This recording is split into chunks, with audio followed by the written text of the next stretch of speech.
प्रधानमंत्री मोदी केरल के लैंडस्लाइड प्रभावित वायनाड जिले पहुंचे। उन्होंने चूरलमाल में पैदल चलकर आपदा से हुए नुकसान का आकलन किया। इसके पहले प्रधानमंत्री मोदी ने एयरफोर्स के हेलीकॉप्टर से भूस्खलन प्रभावित चूरलमाला, मुंडकई और पुंचीरमट्टम का हवाई सर्वे किया है। चूरलमाला में सेना ने आपदा के बाद राहत और बचाव कार्यों में मदद के लिए 190 फीट लंबा बेली ब्रिज बनाया है। मोदी नुकसान का जायजा लेते हुए इसी पुल से पैदल गुजरे हैं। इसके बाद प्रधानमंत्री मोदी ने वायनाड भूस्खलन घटना और चल रहे राहत प्रयासों पर भी समीक्षा बैठक की है। अध्यक्षता में केरल के मुख्यमंत्री पिनाराई विजयन भी उपस्थित रहे और इस मौके पर प्रधानमंत्री मोदी ने कहा है कि भारत सरकार और देश इस संकट में यहां के पीड़ितों के साथ है। मैं विश्वास दिलाता हूं कि सभी पीड़ितों और उनके परिजनों को हम सब इस संकट से मिलकर निकालेंगे। सरकार की नीति नियमों के तहत सहायता राशि दी गई है और हम और भी राशि देने की कवायद करेंगे। अपने स्वजन खोए हैं, उसकी पूर्ति करना तो हम मनुष्य के लिए संभव नहीं है, लेकिन उनका भावी जीवन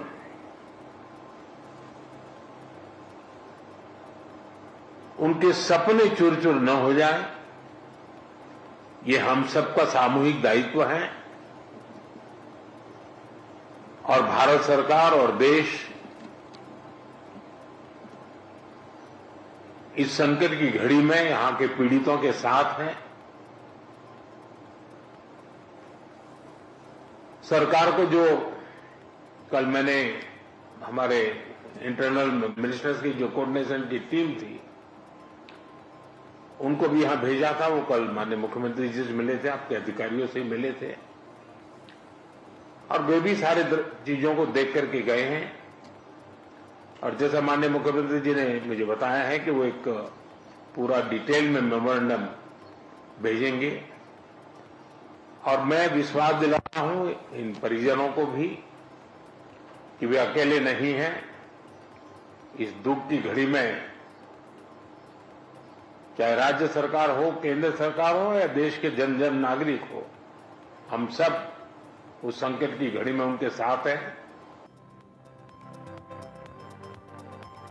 और अब चीन की चालबाजियों को लेकर बड़ी बात। एलएसी यानी कि लाइन ऑफ एक्चुअल कंट्रोल के पास चीन अपनी चालबाजी से बाज नहीं आ रहा है। चीन ने हाल के वर्षों में सीमा पर लगे इलाके में 50 से अधिक गांव बना लिए हैं। इन गांवों में रहने के लिए चीन की सरकार लोगों को पैसा देती है, लेकिन बीजिंग का मुख्य मकसद भारत के साथ लगी विवादित सीमा पर आबादी बढ़ाना है और वहां पर नजर भी रखना है। नए गांव के अलावा चीन ने दूसरे 100 गांव में नए घर भी बनाए हैं ताकि और ज्यादा लोगों को रखा जा सके। न्यूयॉर्क टाइम्स की रिपोर्ट के अनुसार चीन बॉर्डर पर गांव की एक दीवार खड़ी कर रहा है और उसके लिए नागरिक चौकी का काम कर रहे हैं। चीन बॉर्डर पर नजर रखने के लिए तेजी से अपना काम कर रहा है। हिमालय की तलहटी में स्थित क्योंगलिंग गांव को चीन ने हाल ही में बसाया है। समुद्र तल से 10,000 फीट की ऊंचाई पर स्थित ये इलाका कभी एक खाली घाटी था। यहाँ केवल स्थानीय शिकारी ही आते जाते थे और फिर चीनी अधिकारियों ने घरों और बढ़िया पक्की सड़कों वाला एक गांव बनाया और गांव को दूसरी बस्तियों में वहां जाने के लिए पैसे दिए गए। चीनी राष्ट्रपति शी जिनपिंग ऐसे लोगों को सीमा रक्षक कहते हैं और क्योंगलिन में रहने वाले भारत के सबसे पूर्वी राज्य अरुणाचल प्रदेश पर चीन की पहली लाइन के चौकीदार हैं। अरुणाचल पर चीन अपना बेबुनियाद दावा बता रहा है और इसे अपने कब्जे वाले तिब्बत का हिस्सा भी बताता है। क्योंगलिन अकेला गांव नहीं है। हाल के वर्षों में ऐसे कई निर्माण सामने आए हैं और इस बात का ये साफ संकेत है कि शी जिनपिंग दूर की सीमाओं के नियंत्रण को मजबूत करने के लिए नागरिक बस्तियों का उपयोग कर रहे हैं। ये वही तरीका है जो उन्होंने विवादित दक्षिणी चीन सागर में मछली पकड़ने वाले द्वीपों के साथ किया है। सैटेलाइट से हासिल तस्वीरों के विश्लेषण से पता चलता है कि चीन ने भारत की सीमा में लगे लगभग हर हिमालयी दर्रे के पास कम से कम एक गांव बसाया है। इसके साथ ही भूटान और नेपाल की सीमा से लगे ज्यादातर दर्रे में भी गांव का निर्माण किया जा रहा है। इन गांवों के बनने से चीन को सड़क, इंटरनेट और बिजली हासिल होगी, जो सीमा पर सैनिकों को जल्द भेजने में मदद कर सकती है।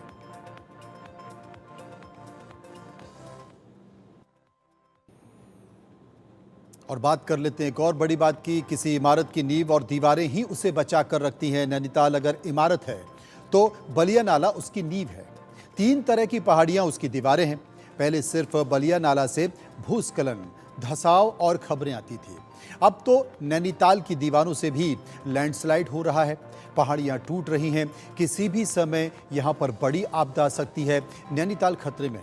एक अंग्रेज भूगर्भ शास्त्री मिडिल मिस ने 19वीं सदी में नैनीताल का सर्वे किया था।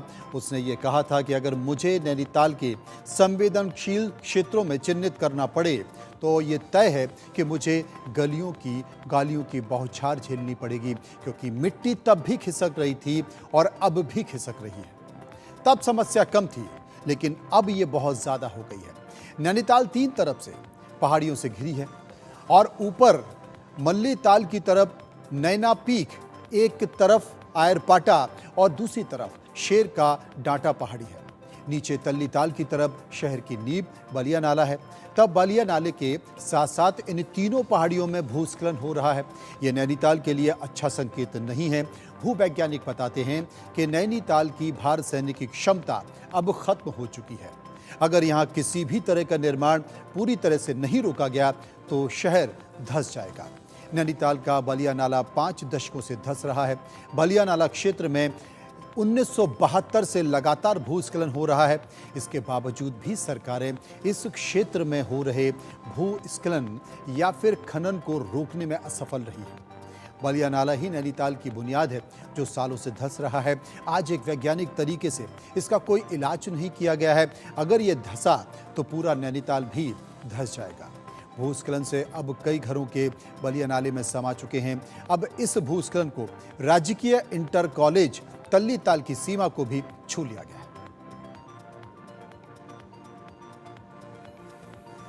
और अब बात कर लेते हैं बांग्लादेश की बड़ी बात। बांग्लादेश में सियासी उलटफेर के बीच सुप्रीम कोर्ट के चीफ जस्टिस ओबेदुल हसन ने इस्तीफा दे दिया है। उनके इस्तीफे की मांग को लेकर प्रदर्शनकारी छात्रों ने शनिवार सुबह सुप्रीम कोर्ट घेर लिया और प्रदर्शनकारी बड़ी तादाद में वहां पर इकट्ठे हुए। छात्रों ने कहा है, अगर जजों ने इस्तीफा नहीं दिया तो हसीना की तरह उन्हें भी कुर्सी खींचकर उतार दिया जाएगा।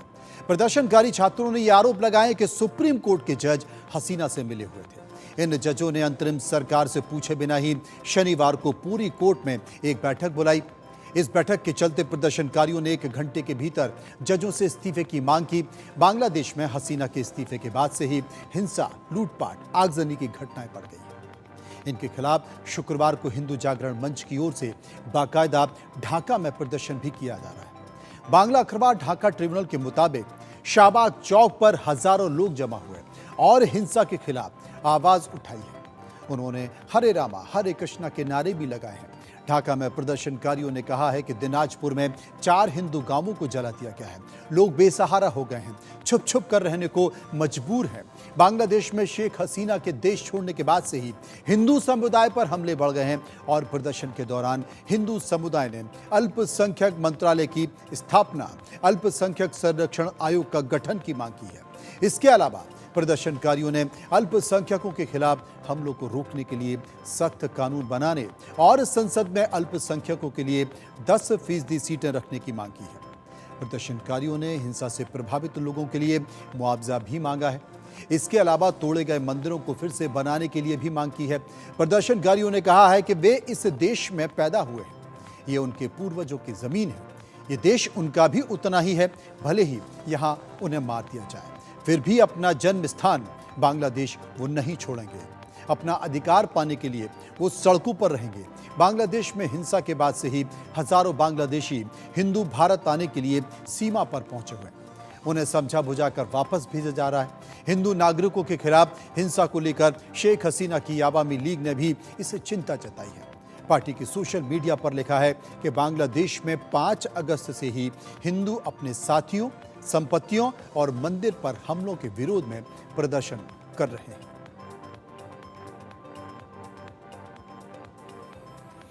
इजराइल की बड़ी बात। इजराइल और हमास के बीच जंग थमने का नाम नहीं ले रही है। इजराइल सेना आतंकवादियों का हवाला देकर गाजा के स्कूल और अस्पतालों के भी निशाना बना रहा है। ताजा घटना गाजा के दराज इलाके में है।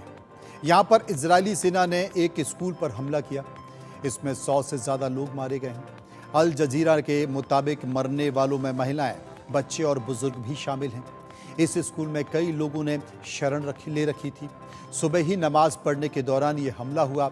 स्थानीय लोगों के मुताबिक एक के बाद एक 3 रॉकेट स्कूल पर गिरे। इससे पहले वहां आग लगी। वहीं पर इजरायली सेना का दावा है कि अल तबीन स्कूल का इस्तेमाल हमास ऑफिस के तौर पर किया जा रहा था। उससे हमास के कई आतंकी मौजूद थे। हमला आम नागरिकों पर नहीं किया गया है। इजरायली डिफेंस फोर्स यानी कि IDF ने यह कहा है कि हमले से पहले नागरिकों को कम से कम नुकसान पहुंचने, इसके लिए उन्होंने कदम उठाए थे। इसके लिए बाकायदा इलाके की हवाई निगरानी की गई। साथ ही वहां मौजूद इजराइल के इंटेलिजेंस सोर्स के जरिए भी ये जानकारी जुटाई गई थी। वहीं इसके उलट हमास प्रवक्ता महमूद बासल ने बताया है कि हमले में करीब 100 लोग मारे गए हैं, दर्जनों लोग घायल हुए हैं। स्कूल की फिलिस्तीनियों ने यहां पर पनाह ली थी और ये भयावह हमला है। इसके पहले गुरुवार को ही गाजा के 2 स्कूलों पर इजरायली सेना ने हमला किया, जिसमें कम से कम 18 लोग मारे गए। तब इजरायली सेना ने कहा था कि उसने हमास के कमांड सेंटर्स पर हमला किया है। फिलिस्तीनी इस्लामिक जिहाद ने कहा है कि स्कूल में सुबह अल्लाह की इबादत करने वालों को अपराधियों ने निशाना बनाया है। यह अपराध है। दुश्मन सेना स्कूल को तबाह करने के बाद वहीं बुहान इस्तेमाल कर रही है और उन्होंने अस्पतालों पर जो हमला करने के बाद किए थे, उनकी सारी दलीलें झूठी साबित हुई। पिछले साल दिसंबर में इजराइल ने गाजा के 2 स्कूलों पर एयर स्ट्राइक की थी। इसमें से 50 लोगों की मौत हो गई, वहीं सैकड़ों लोग घायल हो गए। इजराइल हमला जंग के 10 महीने पूरे हो चुके हैं और जंग में अब तक 41,000 से ज्यादा लोग मारे जा चुके हैं। गाजा में अब तक करीब 40,000 लोगों की मौत हो चुकी है। इसमें 16,000 से ज्यादा बच्चे शामिल हैं।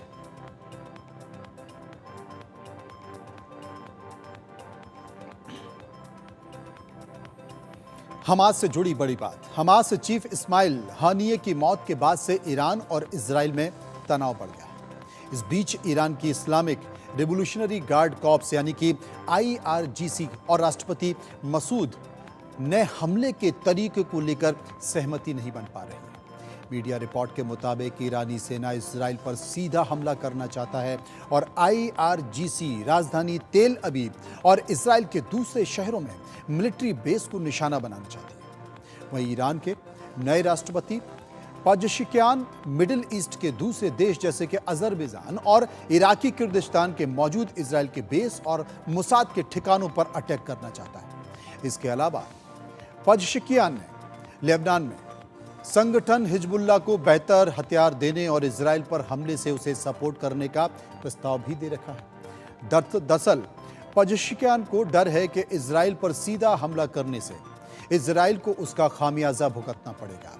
राष्ट्रपति के सहयोगी के मुताबिक पजेशिकियान ने कहा है कि हम खुशकिस्मत हैं कि जब इजराइल ने पिछली बार हमारे खिलाफ जंग नहीं छेड़ी थी, हमें उम्मीद करनी चाहिए कि वो इस बार भी ऐसा ही करेगा।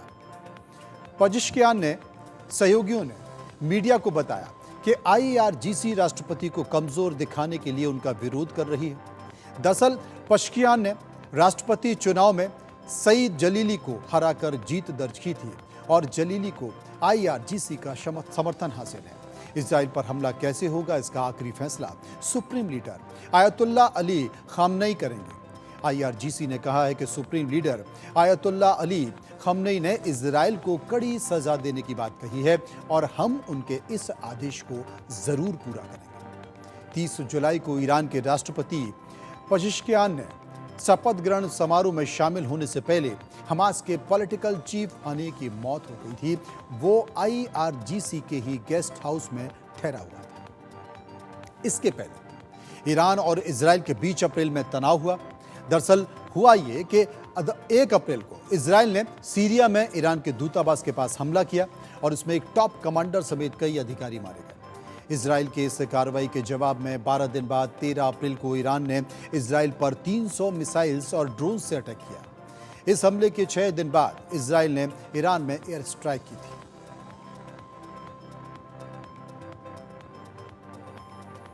हादसे की बड़ी बात, ब्राजील के सायो पाउलो राज्य के बिनहेडा शहर में 61 लोगों को ले जा रहा विमान हादसे का शिकार हो गया। हादसे में सभी यात्रियों की मौत हो गई।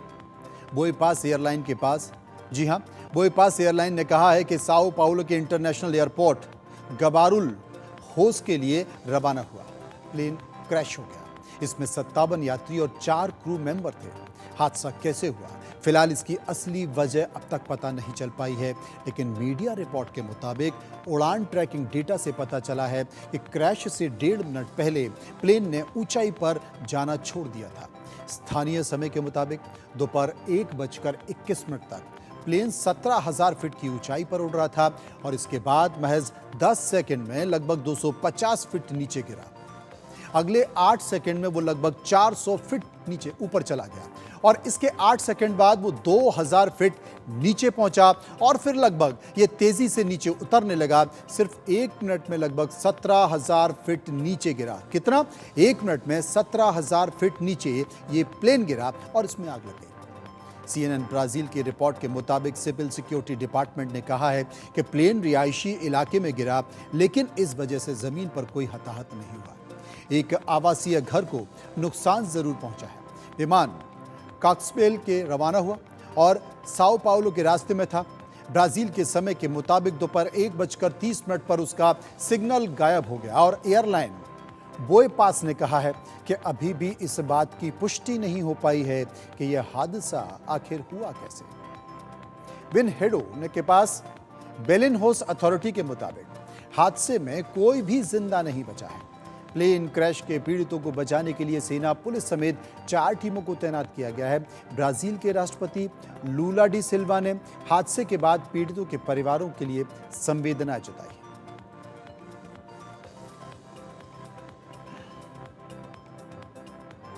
एक और बड़ी बात, पावर बैंक एक ऐसी डिवाइस है जो आज के दौर में लोगों की जरूरत का हिस्सा बन गई है, लेकिन इसके इस्तेमाल में जरा सी चूक बड़े हादसे का सबब बन जाती है। अमेरिका में एक ऐसी ही घटना सामने आई है जहां पर एक कुत्ते के पावर बैंक के चबाने से घर में आग लग गई। इस घटना का वीडियो घर में लगे सीसीटीवी में कैद हो गया। यूएस के ओक्लाहोमा स्टेट के टल्सा अग्निशमन विभाग की ओर से जारी किया गया है कि इस वीडियो में 2 कुत्ते और एक बिल्ली को लिविंग रूम में देखा जा सकता है। वीडियो में दिखाई दे रहा है कि कुत्ता पावर बैंक को दांतों से चबा रहा है और उसे चबा रहा है और इसी बीच अचानक से पावर बैंक में शॉर्ट सर्किट होता है और आग, जैसे कि आप साफ तौर पर देखें ग्राफिक के जरिए अगर मैं समझाऊं तो बड़े बड़े शब्दों में जो महत्वपूर्ण विषय हैं, महत्वपूर्ण बिंदु हैं, आप उनके जरिए समझ सकते हैं कि यह हादसा आखिर हुआ कैसे।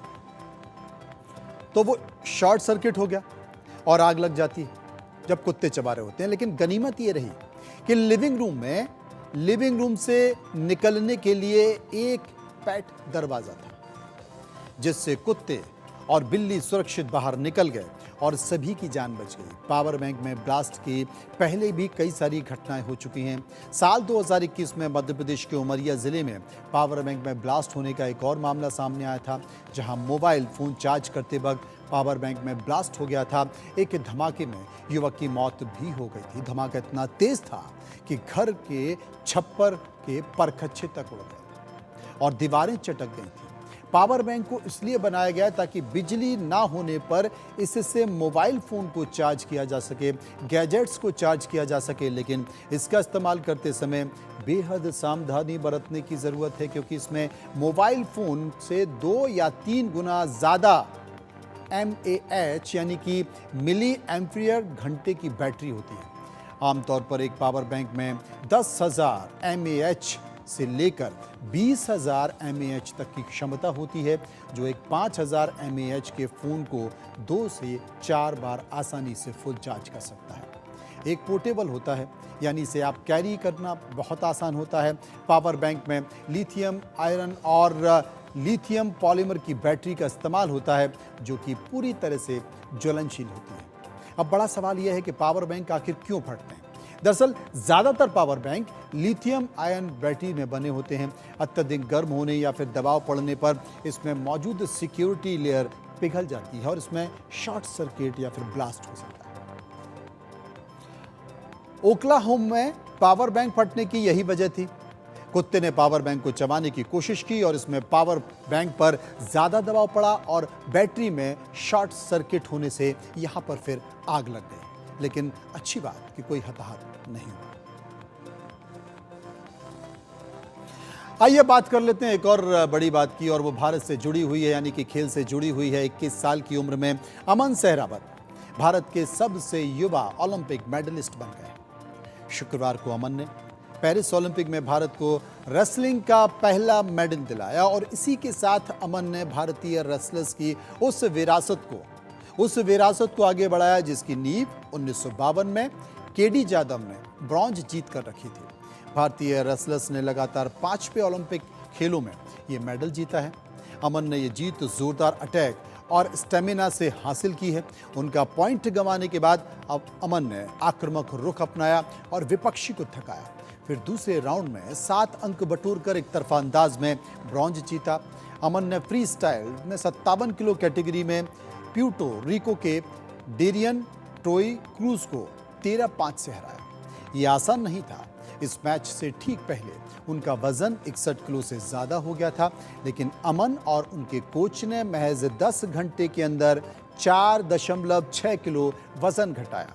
हम आपको अमन की जीत की कहानी बताते हैं कि मैच से ठीक पहले अमन का वजन 61.5 किलोग्राम था। मैं इसको दोबारा से रिपीट कर रहा हूं, जो कि उनके वेट कैटेगरी 57 किलोग्राम से 4.5 किलो ज्यादा था।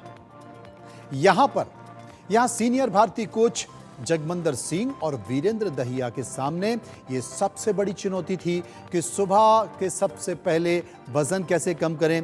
दहिया के मुताबिक एक मिशन जैसा था, क्योंकि विनेश के साथ जो हुआ उसके बाद हम एक और झटका बर्दाश्त नहीं कर सकते थे। विनेश 100 ग्राम ज्यादा होने के कारण फाइनल में नहीं पहुंच पाई, अयोग्य हो गई और अब कोर्ट में केस लड़ रही है। कोच वीरेंद्र दहिया का मिशन कैसे पूरा हुआ? अमन का वेट कम करते समय सेशन के बीच में नींबू और शहद के साथ गुनगुना पानी और थोड़ी सी कॉफी पीने को दी गई। फिर अमन को नींद नहीं आई। कोच वीरेंद्र दहिया ने रात भर कुश्ती के वीडियो देखे, हर घंटे अमन का वजन जांचते रहे।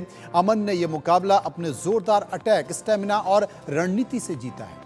पहला पॉइंट गंवाने के बाद अमन ने आक्रामक रुख अपनाया और उन्होंने विपक्ष पर लेग अटैक किया और उन्हें घुटनों पर ले जाकर अंक बटोर लिए। पहले राउंड में अमन ने यह बड़ा दांव नहीं खेला और अपना स्टेमिना बचाकर रखा। यहां अमन विपक्षी को थका रहे थे और जब प्रतिद्वंदी थक गया तो फिर अटैक शुरू कर दिया और दूसरे दौर में 7 अंक निकाल लिए। इतना ही नहीं, जब प्रतिद्वंदी ने अमन के लेग पर अटैक किया तो वो खुद को बखूबी बचाते रहे और इस तरह अमन ने मेडल को अपने नाम कर लिया। अब यहां सबसे बड़ी बात है कि अगर 4.5 किलो वजन वेट अमन का घटता नहीं तो क्या अमन ब्रॉन्ज जीत पाते? हम इस बात का जिक्र इसलिए कर रहे हैं क्योंकि विनेश फोगाट मात्र 100 ग्राम से गेम के बाहर रह गए, लेकिन अमन और उनके कोच ने सतर्कता बरती और 4.5 किलो वेट कम किया है और देश के पास आ गया एक और ब्रॉन्ज। देश के प्रधानमंत्री नरेंद्र मोदी ने अमन से बात की, उसे सुनिए। नमस्ते सर जी। अमन, आपको बहुत बहुत बधाई और आपके उज्जवल भविष्य के लिए भी अनेक अनेक शुभकामनाएं। धन्यवाद सर जी, बहुत खुशी हुई जी। आपने अपने नाम के अनुसार सारे देश का मन भर दिया है। हाँ जी, मेरी देशवासियों का आशीर्वाद था जी और आपकी मेहनत थी जी, जो इतने हर एक सुविधा दी जी, टॉप्स ने और साई ने जी, आपने भी जो सबकी मेहनत आया जी। बहुत कम खिलाड़ी ऐसे होते हैं जिनके लिए छत्रसाल स्टेडियम में जो अपना घर बना ले, और आपने तो उसको ही अपना घर बना करके पूरा अपने आप को खपा दिया। हाँ जी, मतलब घर ने भी नहीं रहे जी इतने साल, तो उस खाड़े में आई तो वही घर समझ लिया जी हमने तो। वही तो। हाँ जी। और देखिए अमन, मैं मानता हूं देशवासियों के लिए आपका जीवन बहुत ही प्रेरक है। एक तो आप सबसे छोटी आयु के हमारे एथलीट हैं जो इस प्रकार से मेडल लेकर के आ रहे हैं। आप सबसे छोटी आयु के हैं और इसके लिए आपके लिए तो इतना जीवन, इतना लंबा समय आपके पास है। मैं मानता हूं आप देश को खुशियों से भर देंगे। हाँ जी, 2028 में जी ओलंपिक में गोल्ड ले आएंगे जी। पूरी मेहनत कराएंगे जी ओलंपिक में गोल्ड के लिए। मुझे पूरा हाँ विश्वास जी। है आप सफल होने वाले हैं। और आपने जीवन में भी बहुत संघर्ष किया, माँ बाप खोने के बाद भी आप बिल्कुल जीवन में डटे रहे। ये बहुत ही प्रेरक जीवन है आपका। हाँ जी, संघर्ष तो जी यार एक सब न करना पड़ा है जी, किसी न किसी तरीके से करना पड़ा है जी। आप भी तो संघर्ष करो जी, वो भी तो एक संघर्ष ही है। नहीं नहीं, हमारा तो क्या है, हम तो देश की सेवा में लगे हैं। आप लोग तो दिन रात, मैं तो आप न रात को सोते हैं न आप दिन सुबह, कितनी ठंड क्यों न हो, रजाई ओढ़ के सोने का मन कर जाए तो भी आप तो मैदान में जाके मेहनत करते हो, तब जाकर के यहाँ पहुंचते हो। हाँ जी। वहां सब साथियों को क्या लग रहा है, क्योंकि मुझे लगता है शायद पुरुषों में तो आप ही हैं जो कुश्ती के मैदान में आगे आए। हाँ जी, मतलब एक ही क्वालिफाई हुआ था जी पुरुषों में, तो बस यही सोच रहा था भाई यार, बार रेसलिंग में मेडल आता तो अब की बात यही जिम्मेवारी है, तो मेडल दिलाने की तो मैंने अपना पूरा 100% दिया जी। नहीं, वाकई आपने बहुत बहुत लगन से काम किया और देश को जो आशा थी उसको भरने के लिए आपने भरपूर काम किया है। आज मैं देशवासियां उम्मीद रेसलिंग वाला तो जी गोल्ड की थी, पर वो नहीं ले पाए, पर 2028 में जरूर ले आऊंगी जी। आप देखिए, आप गोल्ड हो, सिल्वर हो, ब्रॉन्ज हो, आप उस चिंता को छोड़ दीजिए। आपने देश को बहुत दिया है और देशवासी हर कोई सीना तान करके अमन का नाम ले रहा है। आज आपने इतनी सिद्धि और बहुत छोटी आयु में सिद्धि पाई है। इब्बे तो जी कुछ नहीं दिया, इब्बे तो बहुत कुछ देना जी देश तय पे तो। नहीं नहीं, मुझे पूरा भरोसा है, जिसका ऐसा सपना होता है ना वो देता ही है। हाँ जी। हाँ। चलिए अमन, मुझे बहुत अच्छा लगा।